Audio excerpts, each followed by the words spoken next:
अगर वो एस्टेरॉयड धरती से नहीं टकराता तो क्या आज भी इस दुनिया पर डायनासोर का ही राज होता?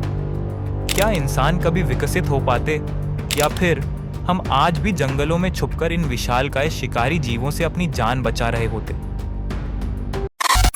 सोचो, एक ऐसी दुनिया जिसमें आज भी डायनासोर जिंदा होते। आप सुबह अपनी बालकनी से बाहर देखते हो और सामने एक बड़ा सा टी-रेक्स रास्ते से गुजर रहा होता है।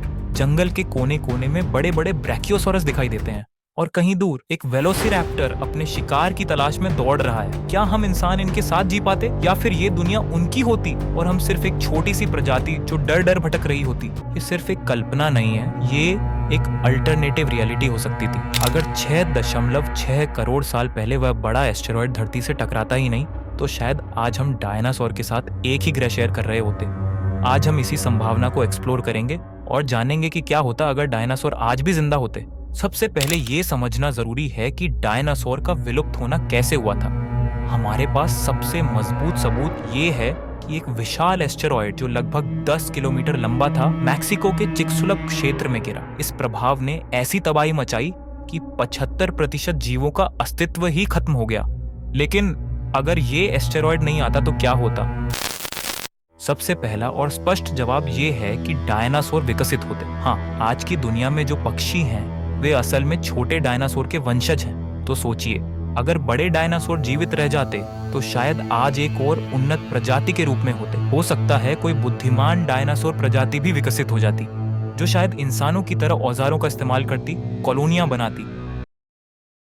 हमें ये समझना होगा कि स्तनधारी जीव यानी कि हमारे पूर्वज तभी जीवित बच पाए जब डायनासोर का विलुप्त होना हुआ, क्योंकि उसके बाद एक नया पारिस्थितिक संतुलन बना जिसमें स्तनधारियों ने अपनी जगह बनाई। लेकिन अगर डायनासोर विलुप्त नहीं होते तो शायद स्तनधारी कभी प्रभावी नहीं हो पाते। इसका मतलब शायद इंसान कभी अस्तित्व में ही नहीं आते। लेकिन चलो मान लेते हैं कि किसी तरह से इंसान और डायनासोर एक साथ जीने लगे तो क्या होता? तो हो सकता है कि हम डायनासोर को पालतू बना लेते, जैसे हमने घोड़ों और हाथियों को किया है। हो सकता है बड़े बड़े शहरों के पार्कों में टी-रेक्स को चैन से बांधकर रखा जाता, या फिर वेलोसिरैप्टर्स का उपयोग पुलिस डॉग्स की तरह किया जाता।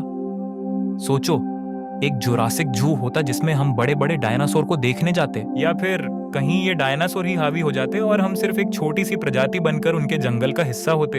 अगर डायनासोर आज भी होते तो क्या इंसान कभी औद्योगिक क्रांति तक पहुंच पाते, या फिर हम अभी जंगल में उनसे बचने के लिए भाग रहे होते? ये एक ऐसी रहस्य है जो कभी हल नहीं हो सकती, लेकिन इस पर विचार करना हमेशा दिलचस्प रहेगा। तो अब सवाल ये उठता है, क्या हम भविष्य में डायनासोर को वापस ला सकते हैं? जुरासिक पार्क एक साइंस फिक्शन मूवी थी, लेकिन विज्ञान आज हकीकत के करीब पहुंच रहा है। जेनेटिक इंजीनियरिंग और क्लोनिंग की मदद से विलुप्त प्रजातियों को वापस लाने की रिसर्च चल रही है। पिछले कुछ सालों में वैज्ञानिकों ने मैमथ जैसे प्राचीन जीवों को क्लोन करने की कोशिश की है। अगर आपको ये वीडियो पसंद आई हो तो एक लाइक जरूर करें, और ऐसे ही और भी माइंड ब्लोइंग और थॉट प्रोवोकिंग वीडियो के लिए चैनल को सब्सक्राइब करना मत भूलें। आगे भी हम आपके लिए ऐसे ही अद्भुत कंटेंट लाते रहेंगे।